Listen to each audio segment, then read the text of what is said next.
Fantastic. All right, guys, this is going to be fun. All right, so welcome to the Rice and Beans podcast. I'm Alan. That's Jose. That's the S in the Rice and Beans, Mr. Let's Fernando. go. Today we got a very special guest here, local legend to the Central Massachusetts, New England. I'm going to just cover it all. Let's go. The man that's made it to the highest level in combat sports right now, the UFC. Current bantamweight contender, ranked number 8 in the world right now. Love it. And our newest member on the coaching staff at Integrated Martial Arts, both at Westboro and in Worcester. We got Mr. Rob Font over here. Thank you for joining us. I appreciate it, man. Yeah. That was a nice intro. I appreciate it. Off the top of my head, no big deal. Rob, man. You've done this before, huh? No, boy, this episode. Natural? Oh, stop it, guys. Stop it. So I was, looking up your fight record and everything, man. And I just had to start counting how many fights you've been in the UFC. Like, if I counted correctly, 19? It's funny. I just got asked that. Faraz asked me that question the other day. We're in the back of the shuttle going to the fights. Yeah.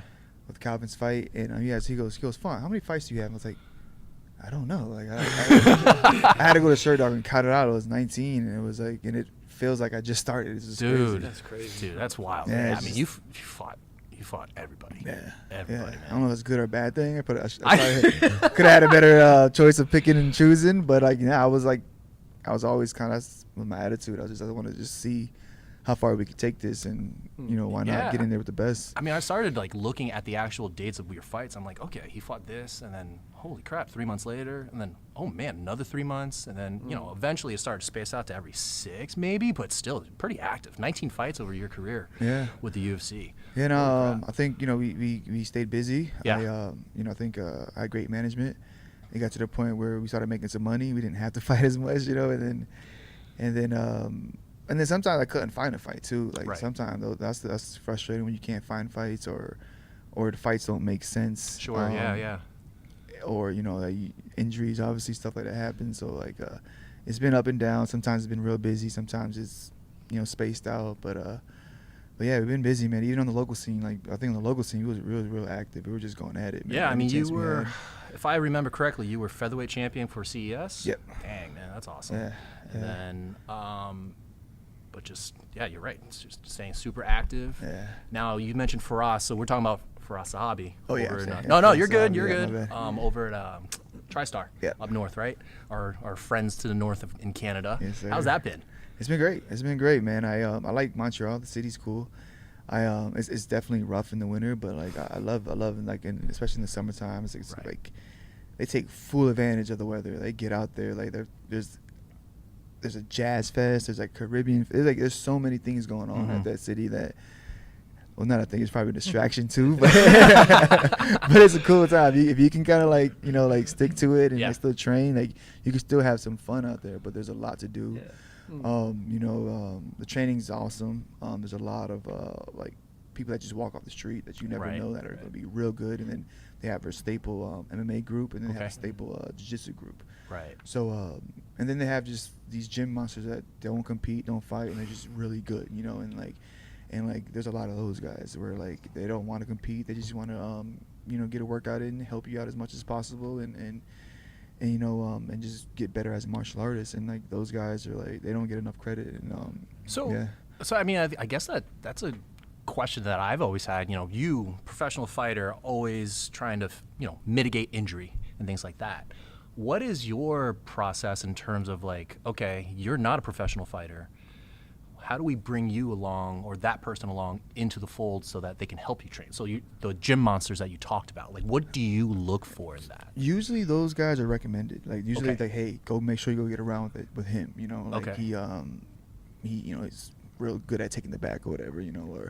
Or he has amazing arm bars or whatever it may be. And then and I kind of like to get in there with the general public anyways. I'm anywhere I go, Trust us, we see that here. Yeah, Definitely here at the open mats here. I was just in Nashville. I was in training, and I was just in Austin training as well. And in Austin, obviously there's a lot of professional grapplers and pro fighters, but even the other gym I went to, Iron Forge, it's just regular people, and I just get in and I mix it up. And And I can feel when when a guy's about to be a spaz, or I can like tell, or as you can kind of see, I can feel it. And then usually most guys, hey, don't go with him, don't go with that guy. I usually get that right when I walk in, and then you can tell. And you can just tell by somebody's energy. Then like even when I lock up, I can tell instantly. I'm like, all right, I'm just gonna just let him do his thing and like let him run all over me, and then like and then or if he's cool, like you're not wrong, Jose. Like if he's cool and you can tell we're gonna have a good back and forth, even if it's competitive, even if we're like going at it, I can tell like I'm all for that too. But you can tell it's gonna be safe. Like then I go. But if either it's way too big or too green, I won't. I will return or roll down, or refuse to roll down. Oh yeah, the two most dangerous people on the mats are two white belts. Two so beginners. like absolutely, funny to watch though. They are. It's a great memes. But like I do think you learn from everybody. I do think like if you're not learning, then they might ask a question like, hey, what did I do here? And like, and you whatever, you could have did this, you could have did that. Right. And I think that makes you a little sharper as well too. So and then you give it back, because like I was that guy too. I was that, hey, you want to roll? Hey, you wanna roll? And like people are like, no, man, do you remember your first day training? The first day you walked into the gym? Yes. I was in Tampa, Florida. Okay. It was Gracie, Tampa. It was a guy named Rob Kahn teaching. He came up out of around that time. Henzo, Matt Serra, all those guys in New York were training. He was around that era, and black belt.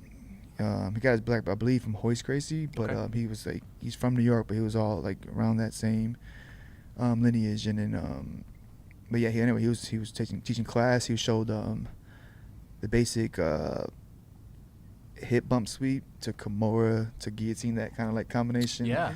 And I was like, whoa, this is awesome. Like this is amazing. I'm like, this is so cool. Like I'm like doing it all with my buddies. I'm just like, come on, let's just roll. I'm just hip bump sweeping, hitting the guillotine, going for the Kimura, and I was just hooked, man. I was hooked. I was in. It was one of those like trial free or it was 2 weeks actually, 2-week trial.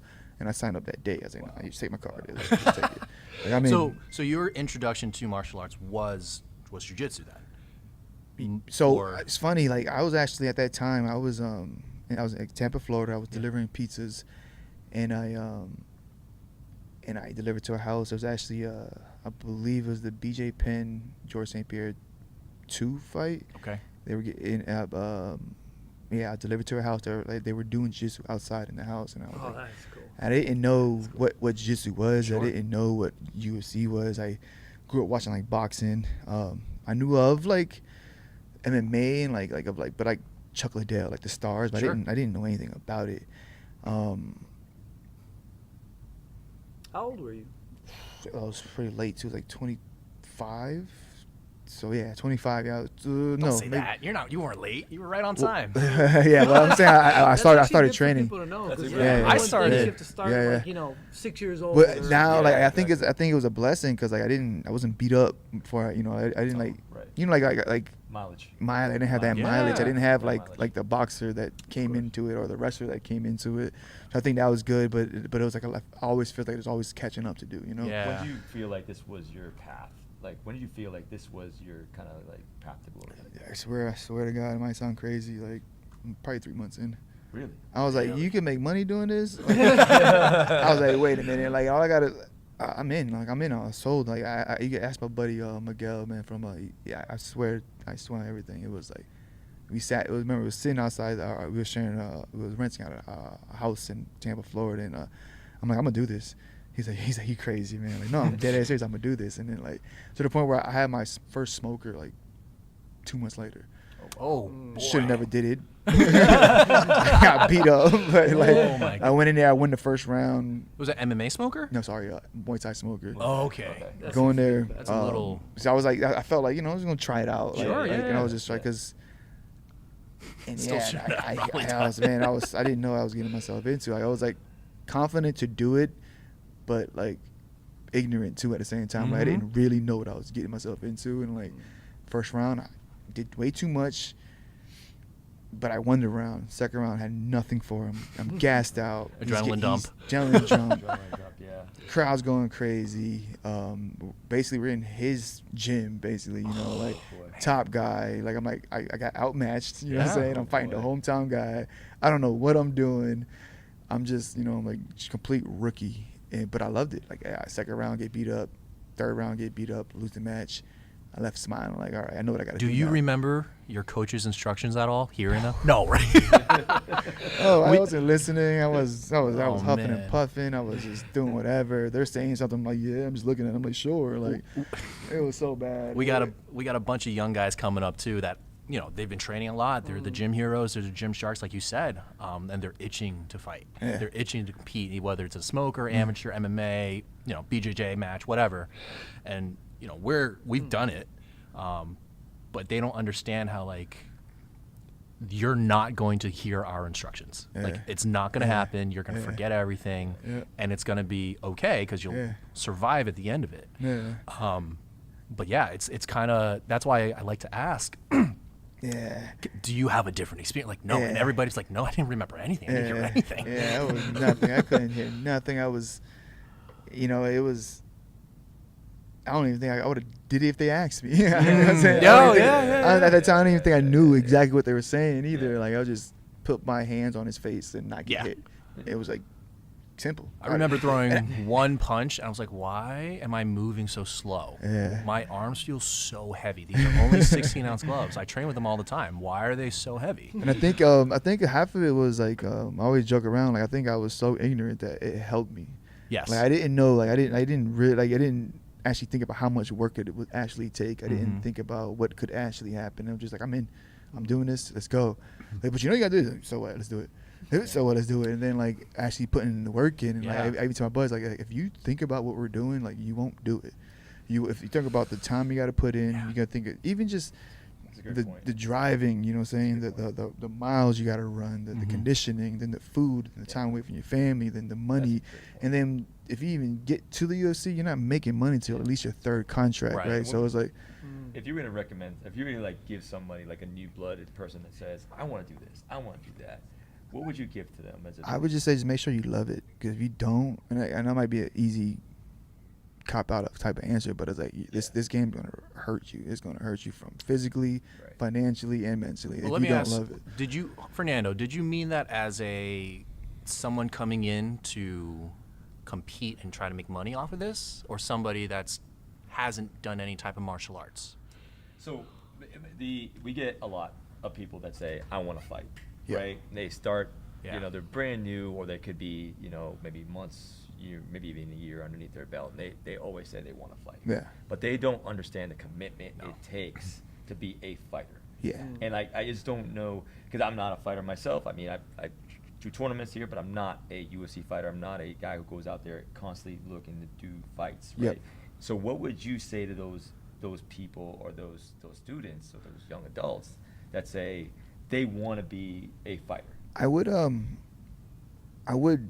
do it delicate. I wouldn't discourage them. I would like, all right, this is what I would let them know, this is what you got to do. This is how you got to show up. This is where we're training.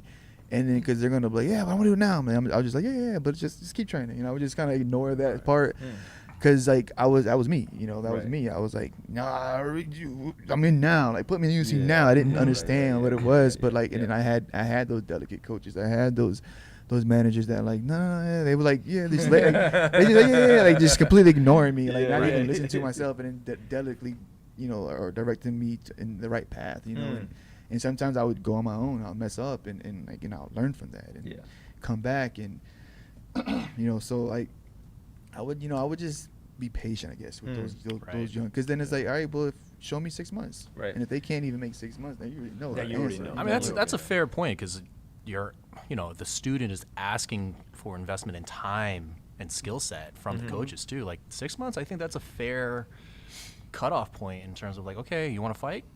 Keep showing up consistently for 6 months and see what happens. It's actually a refreshing take, because a lot of times these guys get turned down right at the door. Like, They what? do. You want They to be do. a fighter? I don't like those guys, because Right. you could shoot down a kid's confidence right there. Yeah. Right. Yes. You could right there. You shoot him down right there, and he'll never like. You don't know what you could have had. I've also seen, and I've seen the opposite part where kind of like your example. You're kind of the outlier in this, where you fought 2 months into your career, you're beginning your career. I've seen people do that at the same time. The gym owners know, the owners know, like, hey, you're not ready, but we're going to throw spaghetti at the wall, see who sticks. Yeah. That ruins that kid's career forever. And that you get hurt out there. That's another thing too. Like where some guys just whatever, they just helping the promoter out. And like, I got you, bro. No big deal. I got 6 guys, no problem. And all they care about is the name of the gym. Right. So they're just whatever, like representing. We throw 10 guys out there. We win 6. We're like they're cool. We can and just take those 6 people, put them on Instagram, and sell a membership. So you got to be careful with those guys. So like I said, there's got to be a balance between making sure that, and then secretly working them to where like, all right, we'll find out, and then secretly working them, like having them on that wall, making them want to quit. Yes. Making them wrestle. Like you can't wrestle here, then why would you be able to do it out there? I feel like jiu-jitsu and wrestling tournaments are like the quietest, best path to get people like there. And then like, go try here first. And then like exactly like maybe not a Muay Thai smoker, but throw them in a Naga or something like that. See how they deal with the pressure of going out there and competing, and how to deal with adversity, and all the little things that happen in that excuse me, in that match that like you can't teach in the gym, or you won't learn until you get out there. And if they might go out there and be like, you know what, I don't ever want to do this again in my life. That's okay too. And that's perfectly fine. Or they get the itch and they're like, now I'm not doing anything but this. And then you have one, and then from there just keep watching them, keep getting them around. And like I say, if you say you can't help, or say like you're lacking a certain, point him in the right direction. Like, hey, I'm not the best wrestling coach, but this guy is, or that guy, go see him. And then if they they listen and they get out there, and they're out there learning from the best, they come back with that information. They're teaching you stuff now too. Then once you kind of get that going, then you have one. What are one of the biggest things you learned in your fight career, especially when you were kind of like starting early? You mentioned that you got into a smoker way too early, but other things that you can let young up and coming fighters like learn that maybe you shouldn't do this early on. It's a good question. Let me see. Early on, I would say try not to like overdo it with like the strength and conditioning, and spend more time with with just the technique, because I would OD with like miles and then like I'm super tired. I couldn't even get the drill right because I was just too wiped out from that. And like in your mind, you got to go, and I got to get stronger, I got to get faster. But my double leg sucks, and my arm bars are sloppy, and like. But I'm like, I get what you're saying, coach. But I'm just so tired because I just did this class, and I'm basically I remember at the time I was doing like a CrossFit workout and then trying to go train. It was just like it was too much. It was way too much. I'll say that. And then if you can like invest in your diet early, and I know that's tough, but if you can at least buy a program or something, or like I understand like if you can get that down early, it's the best, because that's one thing I didn't know at all. Like I didn't really understand nutrition till like CES, and I'm like, that's like 8-9 fights in. You just eat a lot, like a big back like me. Like, I was still kind of fighting at like 45 and like sometimes at 55, so like I could eat and still kind of get away with it. And then I didn't make my bantamweight debut to the UFC, so around CES I got connected with a company called Perfecting Athletes. There's Michelle Ingalls and Paulina Indred, and they were from Connecticut. And I was fighting in Rhode Island, and I met him through, I could be mistaken, but it was like Charles Rosa. He's another UFC fighter, and Charles McCarthy. And they're like, hey, you should reach out to them. They'll help you out with your nutrition, your hydration, and all that. And I get with them, and they're all right. It'll break down how you're eating, what your diet like. And as I'm telling my story, they had like this like sad like mom, like, oh honey, like come here, Lucky honey, you are doing it so wrong. You know what I'm saying? Like patting her in the back. I'm like, damn, is that bad? She's like, yeah, all right, we're gonna switch all that, like whatever. So then we like 2 weeks later, it was like I'm eating more, I'm bigger than I ever was. I'm fighting at a lower weight, and I'm making the weight so much easier. And I was like, man, I could have been doing this a long time ago. I'm like, you felt the difference then immediately, instantly, huh? Instantly, like first time having a six pack, it was like all that, like, And I mean, again, I was eating How pizza much, and, how much and of the like Puerto Rican food did they take away from you? everything. Of Took away course, right? everything. That's what I thought. It took away everything. They basically don't go to Life would be grandma's house. miserable. Like it was everything. It was like it went from like it was Ezekiel bread to brown rice, sweet potatoes to Jesus.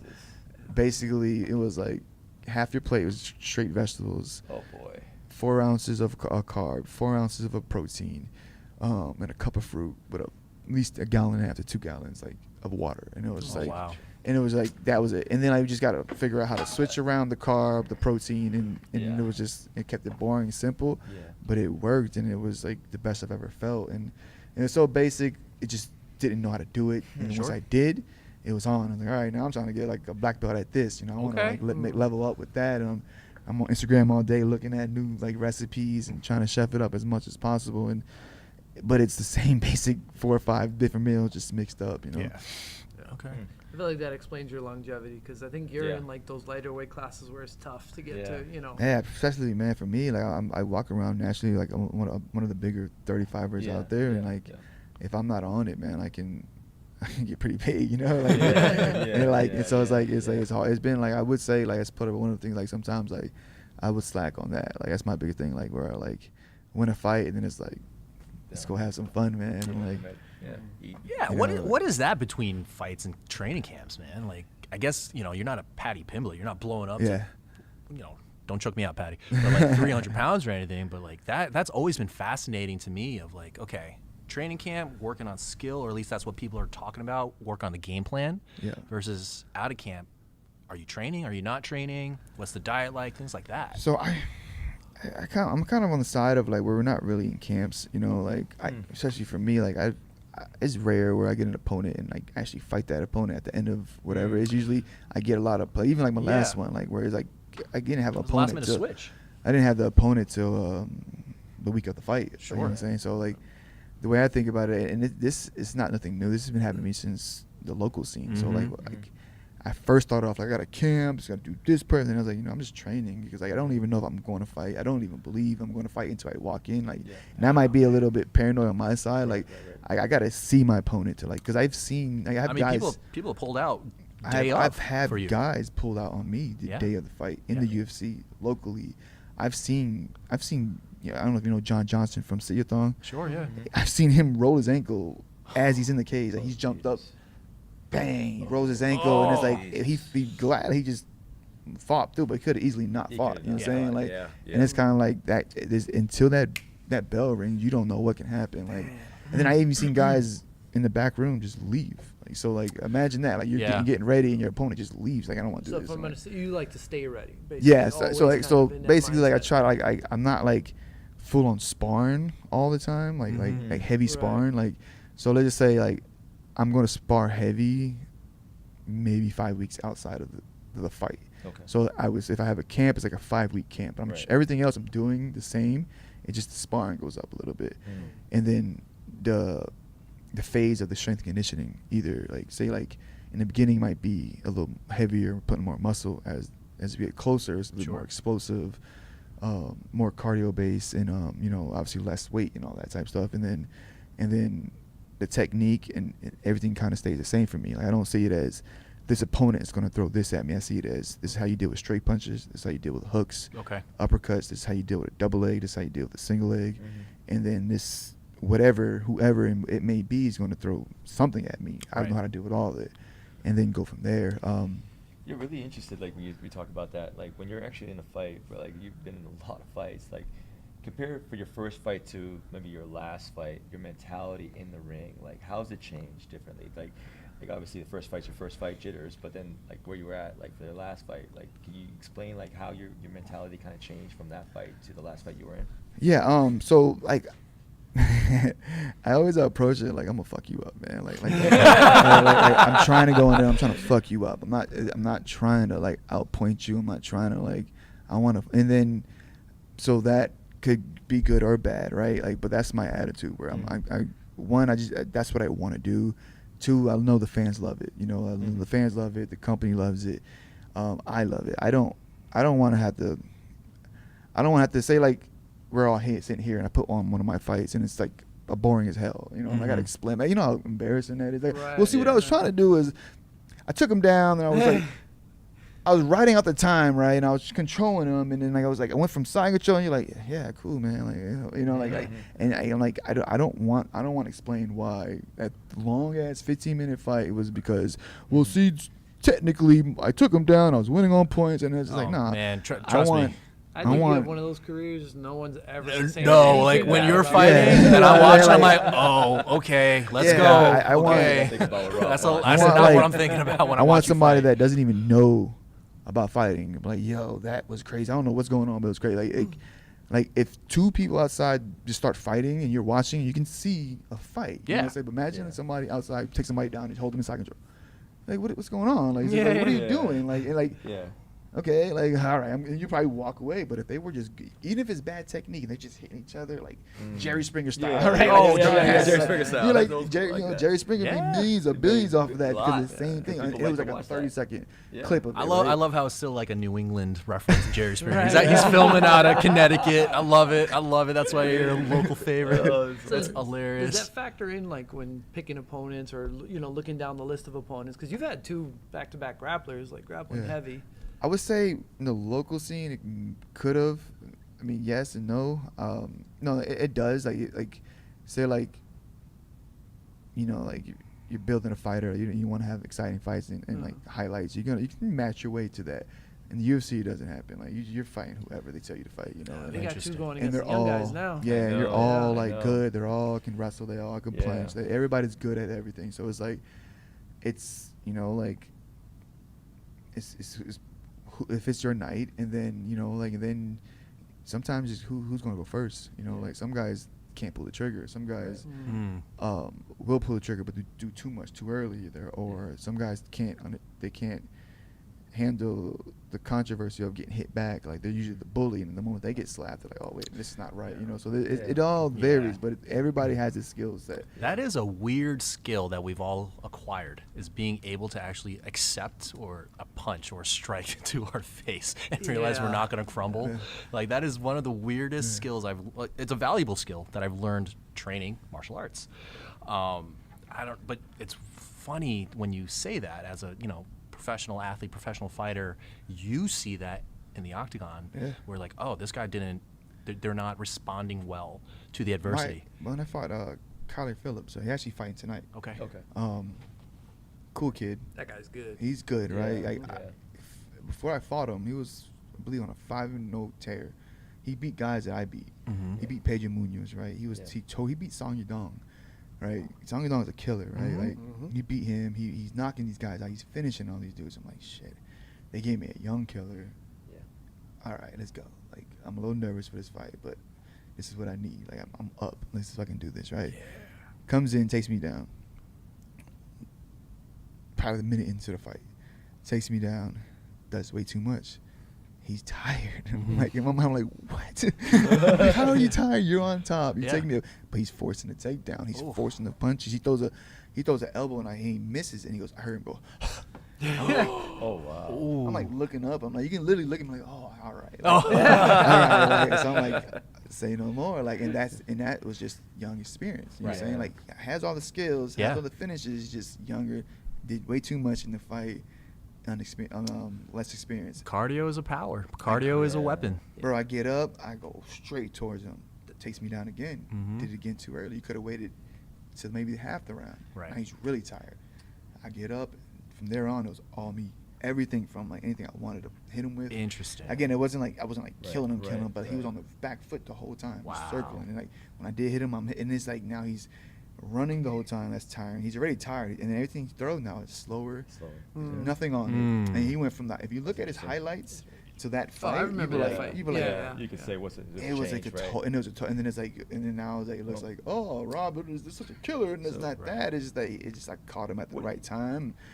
What do you think makes that happen? Because I hear what you're saying, and I see this sometimes in UFC fights where you're thinking it's going to be flying power, and then you see after round one, it's like light. They're just trying to like score. They're trying to get submission. It could be like. Do you think it's just because of weight cuts that they're going through, or maybe they're just doing extra conditioning on the side? Like, what do you think that is? Yeah, I think it could be the weight cut, but I think nowadays everybody's kind of up to date with like how to cut the weight, how to. Yeah. But again, short notice fights, you never know. Yeah. Like they could say you short notice fight, you cut a lot of weight, like you basically flipping the coin there. You know, like, Right. But I think it could be nerves. I think it could be definitely mental. Like you could build somebody up bigger than what they are in your head. Yeah. Okay. You know, it could be definitely an off night. Those do exist, and then just in your head. You know, in your head, doubt on yourself. You know, and then sometimes the guy's just better than you. They're just I think better. you're being a little humble. His Yeah. experience in there probably goes towards you and, now. And so then again, like, and this is what I felt when I fought Jose Aldo. I was like, I felt like the little kid fighting, you know what I'm saying, the veteran. You know, I'm like, damn, he just schooled me. And it was like, I'm winning. Boom, no, I'm not. I'm like, what's going on? Like, and it was like, it was just like, and he just knew how to win the fight. I'm winning like technically the punches on the scorecard, and he just knew how to win the fight. Remember that one, And I was like, oh, I get it. Like I felt like a sucker. I'm like, damn, you got me. You It's know, like like, in your head, when you know you're winning, and you're just like, okay, now I'm playing to the refs rather than playing to fight and beat this guy up. Does that come into play at all? Like when you know you're kind of winning on score? You can feel it. You can hear the crowd. You can Yeah. like, you can hear like in your coach's voice that you're up or down. And then you can pull back, but that can hurt you. Some guys pull back and they lose decisions. You know what I'm saying? Like sometimes and some guys do too much and then out of nowhere. So you got to kind of you can see it. fly that line, you know what I'm saying? Like still looking for that finish, but not getting too cocky because you're beating them, or too reckless and you get caught with something, or too conservative where you're pulling back and then so you got to kind of be in that middle. And then in that middle, like, you know, if you're on point and the opportunity presents itself, there will be a finish in there. You just got to be patient and you'll find it. Got it. Yeah. Do you play into that now, like mentally? That you're I think you're the same age as me, if I'm not wrong. Yep. I'm turning 38 this year. Yep. But What? What's Raul like? That 19, young? 20? Yeah. So yeah. you going against these younger guys, are you just playing into that? Like, I'm the experienced guy. I'm gonna. Yeah, I mean a little bit. You know, like I said, I do feel like I'm just starting to. So it's like weird. Like I'm like the old guy that thinks he's young. You know, like You're beating like, these guys though, which yeah, is crazy. like it's like I feel like I still feel good. I still feel like I'm moving. You know, and but I know what they're doing, and like I have like you haven't been through it yet. Like you don't know what you're about to get into. Like you still think this is so cool. Like you're probably, you know what I'm saying? Like you're like you can't wait to get your like Reebok bag, or you know what I'm saying, your Vitamin bag. Like, so I know that kid. I'm like all right, I got something for you. Like, you don't understand how brutal this game could be. You don't understand. Well, you haven't been in the hospital yet. You haven't done that. So there is that on your side, but then there's also that youth that like ignorant, like where they don't know, which is good too sometimes. When they don't know, then they're like, and like I've seen that side too, where like, you didn't even know how dangerous it was, like how bad it was, or and you're like, so what? And you just kind of somehow make it happen, you know, like, and but then you get caught in that middle where like you're winning, boop, no you're not, and it's like, oh, what the hell just happened? Like, so going into that, like, you know, because you mentioned sometimes it's hard to get fights. You get told you're gonna get a fight, you don't get a fight, and that's where you get the pay. Like, how do you manage? Like, how do you tell, like, you know, young fighters out there, like, how do you manage your money effectively so that you're not, you know, coming down to, that one I couldn't help you with, man. Like, my wifey took care of everything, you know. Like, I had a huge support system from the start, you know. Like, you know, my fiance told me basically, like, if you think you can do this, like, just do it. And, like, you don't have to work, you don't have to do anything, like, just train. And then, you know, and then obviously sponsors helped out, stuff like that. But like I was blessed and fortunate, and I'll never forget like that opportunity I had. Like the moment I told I didn't have to do anything, I didn't have to go to school, I didn't have to work, I didn't have to.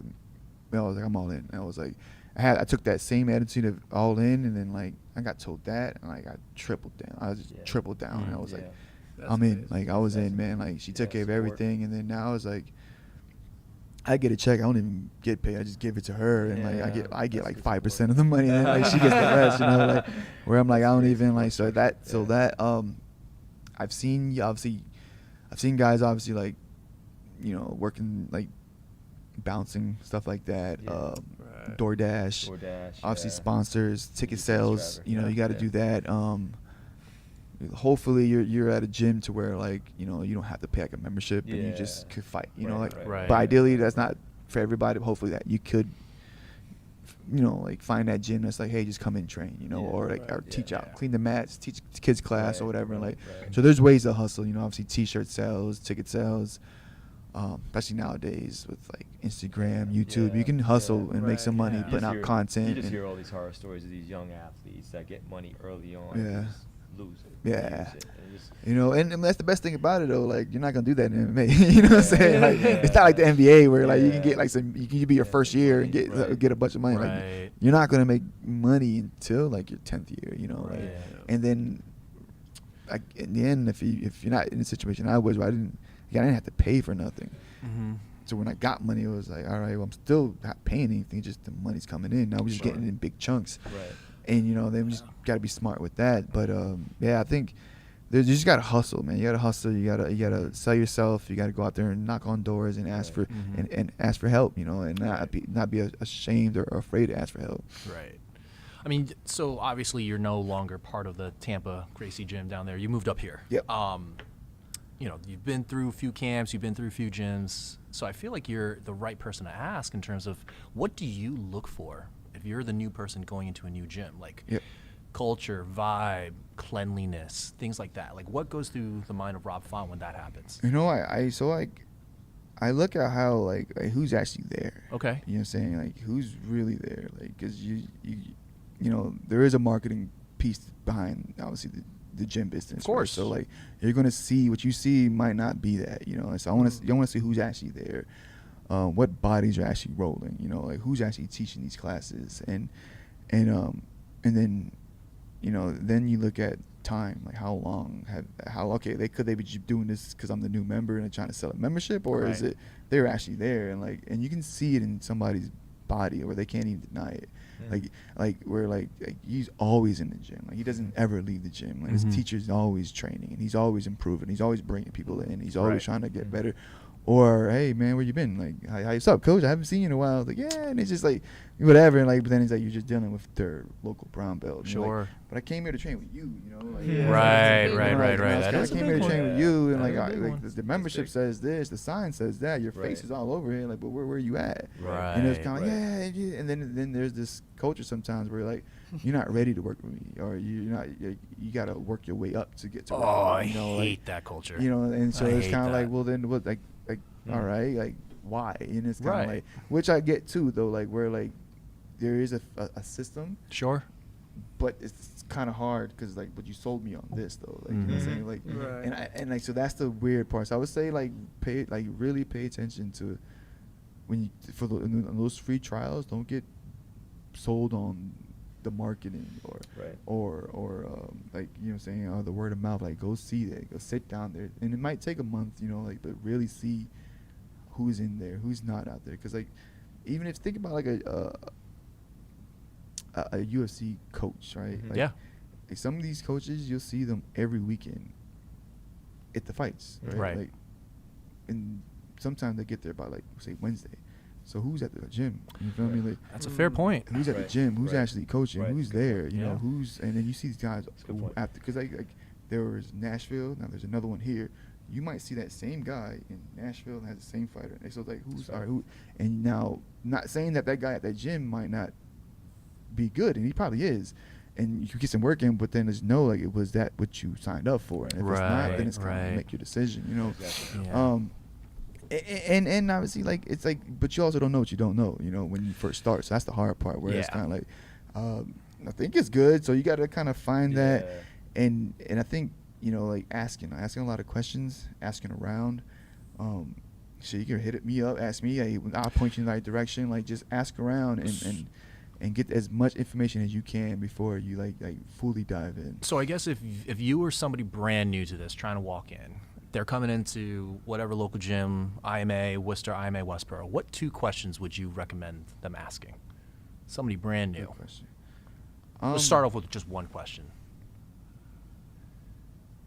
I would just ask like, all right, who's teaching these classes, right? Okay. And then like, all right, are they, and how many days a week are they actually going to be teaching? Like simple like that. Like not like in a disrespectful way. Sure. Like a, hey, you saying this black belt, because they're gonna like guarantee like that marketing campaign, like 6 times this and that, whatever is gonna sell every single credential this guy has, so that guy is going to be teaching me this. Mm-hmm. Yes. Okay. And when? Monday, Wednesday, Thursday? Perfect. I'm in. Or, that's just the marketing. Right.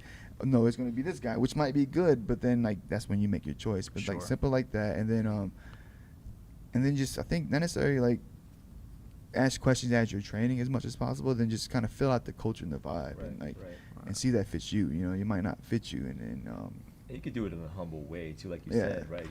It's about, and what I'm getting from you, you're really about expectations and accountability, right? If you're going to sign up to a team, you really want to make sure what they're broadcasting, what they're marketing, what they're saying to you, they're gonna be true to that. And right? you like, I mean, I don't say that. Like, now that I experienced, you can see it instantly. You see it instantly. Like, you can see it. You could tell. You can tell. You can see it. Like, the moment you walk into a boxing gym, BJJ gym, or whatever it may be, you can see it. You can feel it.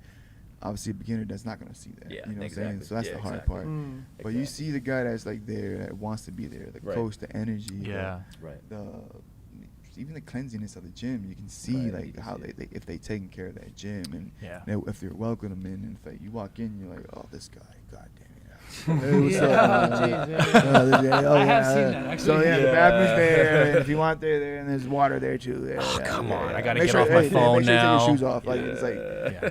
if you, that The like, energy, right? yeah, the It's energy. energy. You can see it, you can Yeah. feel it, and you want that like, you want that good vibe. You know, Yeah. you want that good spot. You want to get in there like. Like- Because you're gonna be spending a lot of time there. You know what I'm saying? You're gonna probably be Right. fighting with your wife of how much time you're spending at the gym. You know what I'm saying? What? true. No, that That doesn't is true. happen. That doesn't happen to anybody. You go to Neither one does a open lot of gym. laundry. Yeah, One like open that, mat like, jiu-jitsu how are you is there for nuts. 3 hours? Yeah. Like, what are you doing for 3 hours? Like, I'm rolling. I gotta wash That this was gi a again. tough Do you know how many match. times I've had to blame you, Fernando? Rob's telling me how he twisted me. Hold on. Oh man! That's a really good, funny story. So we all probably have stories behind that, but like, tell us an interesting story when you came back from the gym and something happened to you at the gym and your wife got mad at you for whatever reason. Maybe you just been there too long or whatever. Bro, that's what I'm still the fighting that. I might be here too long right now doing this. We all got interesting stories. Like, I mean, no, it's like I get carried away, man. Like, you guys gotta tell me sometime to slow. Hey, you got 4 minutes left. And it was like, oh shit, I still have 2 more things I wanted to show. You know what I'm saying? Like, I just, it's like I always tell, like, it's like that like tinkerer that's always in the garage messing with something. You can't ever get him to come eat. Come down, sit down and eat. And he's like the experiment exploded in his face. You're like, man, hold on, I almost got this. You're like, bro, come eat. Like, and it's like, that's what I feel like when I'm trying to, because now, like, especially for fighting, like, I'm like, if I don't get this technique right, or this position right, or this head movement right, that could cost me the fight. Right. I could be in the hospital. So Yes, like then right, and then like the seriousness comes up. So it's like, I'm not just doing it because I'm practicing my ninja skills. Like I really got to get this down, because like, and then it's like for myself, and then I know I got to do it. I want to hold myself accountable, and then, but try to go explain that. To Right, somebody no, I with a get it. baby for you've been out for 3 hours, and like they don't, and they can sit there and see it, and it's like, even like sometimes she'll come like, all right, I don't want to go. Like, let's get out of here. And I was like, and it's not like she's not doing that to matter. It's not being mean. It's just like she's not. It doesn't have that same feel. Sure. It doesn't have that same ignite. Like, it's not like. So yeah, it's No, we that. get That's it. it. We It's do get it. consistent. Yeah, we do get it. Our wives are the same way. Yeah. Yeah. Come So, I on, mean- with a black guy, who hit you? Like, why did I hit you? Like, don't let him hit you. Like, come on. And I was like, I know I shouldn't have got hit. I get that, but like, You've so you're coaching now here, both at both locations for our mixed martial arts classes. You're doing semi-privates. You're also doing open mat with us, so we're grateful for it. You've also had a lot of exposure to top level coaches around the world, just throughout your career. Is there anybody or a group of people that you're trying to emulate your coaching style to? man, so it's more like I mimic almost everybody. Yeah. So I'll start off with some some Delagrati stuff, and then it's like a little bit of Dwayne. Dwayne Ludwig? Dwayne Bang. Ludwig. Been to his gym Yeah, he's in a Boulder. man. That's Like, nice. I did a Good ones right there. I did a couple privates with him. Did a couple seminars with him. I spent 3 weeks out there in Sacramento when he was in Okay. Sacramento. So like, I spent some time at ATT, TriStar. So I was like, gonna say, I mean, you're at one of the top ones. so like with Faraz Hobby. Faraz, so like a lot of stuff I'm just parroting what they taught me, and I'm just saying it the same exact way. Okay. Like I'll always give credit to everybody I've ever trained with.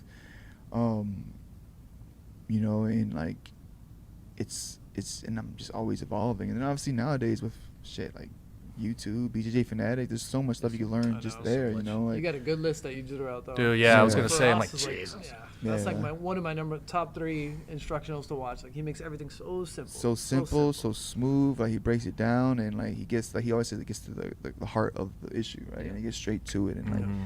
Yeah. and like and to think about it, man, like with him, he's from straight jiu-jitsu competitions to wrestling by itself, Right. to boxing by itself, to obviously Muay Thai by itself, and then now let's put it all together. It's like even better. You're like, wait a minute, like it's like That's so hard. it's like he can kickbox with kickboxers, box with boxers. Like, and I'm not just saying he can do it right now. Like, and that's what I inspired to be. Like, if he came in here and rolled right now, like I'm telling you, everybody would be like running from him. Like no, he's that guy. Like, you know, and he's nice about it, but you're like, I don't want to get beat up right now. Like, I just, you know, that feeling. You're like, Yeah. oh, like, nah. He's like, you kind of the guy that looks away. You're like, I'm with you. You know what That's I'm saying? me. Like, That's me. I look away. yeah, It's all right. like, I avoid the eye to this contact. day, right? That's the thing that inspired me. Where it's like, damn, like, all right, like, he's leading by example, and Yeah. it's not even like, and you don't even see it, like, you know, like Sure. you'll see like his like, obviously like his instructionals and Yeah. like and like, but you don't like he's not like putting in Right. work right now, and like he's not that Yeah. guy. Like you Right. don't see it until you get there, Mhm. and you're like, wait, like,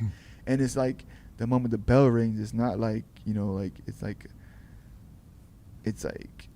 you can roll with this guy, you can also roll with Frost. Which one are Sure. you gonna choose? You know, Right. it's not Right, like yeah. it's not like you Right. have to wait in line. It's kind of like, you know, that yeah, type yeah. of like Yeah, kind of like that's old pretty school. cool. Like, no, he's there to work. And he's wrestling. Now, He's- when you're up there, do you see like a bigger difference in teenage and younger kids participating at TriStar? So I've never been to TriStar. I don't even know if they have kids classes, but I'm assuming they would. so they actually they don't have too much kids class. It's Okay. more they have like I'd say like younger kids, but they have like the teenagers in there. Sure. Like, they have like the high school kids and some of them, but they don't have necessarily kids. It does give off a fight gym vibe, so Okay. it's more that type of gym. But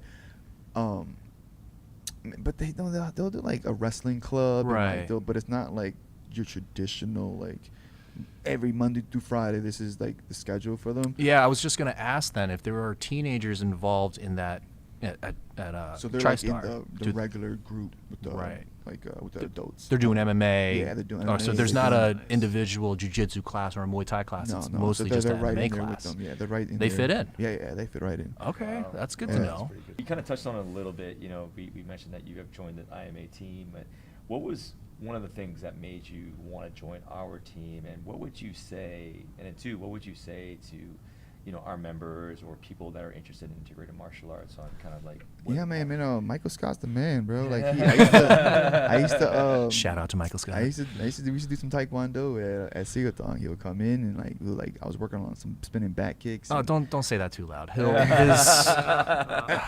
He catches with me all the time with this Yeah, stupid reverse crescent roundhouse. I'm like, come on, man. Yeah, Oh. so he was coming in rolling, and we would roll, and he was, you know, obviously always has questions, always, you know, I'm like, man, like he kind of told me his background. I'm like, bro, I want to learn some of that, you know, Yeah. like I'm always trying to learn from everybody. He was like, he would hold the belly pad, you know, show me, you know, the spinning back kick, all the basic taekwondo kicks, and then like in that taekwondo version, and so he always had an open mind. He was always looking for the you know, like how do you get this better, or how do you turn this business. So like I've always like seen him and always stayed in touch with him. He always reached out to me, and it was like he reached out again and said, hey, I'm thinking about this. I'm like, let's talk. We met up. I said, this is a great idea, let's do Yeah. it, and here we are, you know. Beautiful, beautiful, Yeah, and then- man. This was All right, fast, Rob, Thank you. let us know. Thank you very much Thank for you your so time. much. Appreciate it. Guys, Let us this was let awesome. everybody know where they can find you, Instagram, your handles, all that IMA. stuff. Just catch me at IMA. Catch you here at Love that. Integrated Martial Love Arts. that. All Come right. see me Saturdays. Our handle is ima.worcester. And if you want my socials and all that, come meet me at IMA first. I'll give Beautiful. Okay, Love beautiful. that. Love that. All right, so Yeah, you can thank find Mr. Rob Font's schedule if you follow our Instagram handle. We post it pretty regularly, almost 5 times a day, at least that, at Indigo Mary Alpha IMA.Worcester. Let's go. All right. That radio voice. Oh, I turn it on when I need Kind to. of sexy when he does that. I was listening to Delilah, baby. But all right, everybody, I appreciate it. Thank you very much. Have a you. good day. Give me somebody, Rice&Beans. Give me somebody, Rice&Beans. and beans. I make a little some of you rice and beans. Give me some of